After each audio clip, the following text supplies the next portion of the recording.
Today I am making layered scallion pancakes. No dough fermentation, no scalded dough needed. The crust is super crispy, while the inside is soft with plenty of layers. Delicious and not greasy at all. Let us get started. Add 4 grams of salt to 400 grams of flour. Stir well. Pour in 260 milliliters of warm water at 50 degrees Celsius. Stir into flocculent pieces. Knead it into a dough by hand. Place the dough on a pastry mat. Knead until smooth. The dough will be a little sticky. If you're new to this, reduce the water by 10 to 20 milliliters. Keep kneading until it's smooth and less sticky. Cover and let it rest for more than 20 minutes.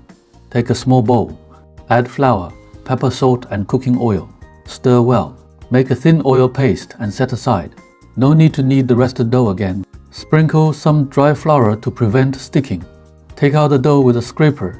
Shape it and divide it into 2 portions. Take 1 portion, stretch and flatten it as shown in the video. Roll it into a rectangular dough sheet. Spread the oil paste evenly. Sprinkle with chopped green onions. Cut a slit in the middle. Leave one end uncut.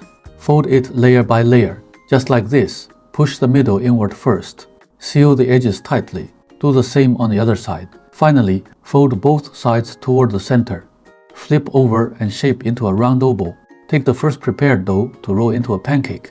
Press it down with a rolling pin first, then roll it thin and even roll the other half as well for uniform layers and thickness. Preheat the electric griddle, brush oil and place the pancake on it. Spray some water on the surface. Scatter sesame seeds. Cover with a lid. Cook over medium, low heat. When the bottom is set and golden, brush oil on the top and flip it over.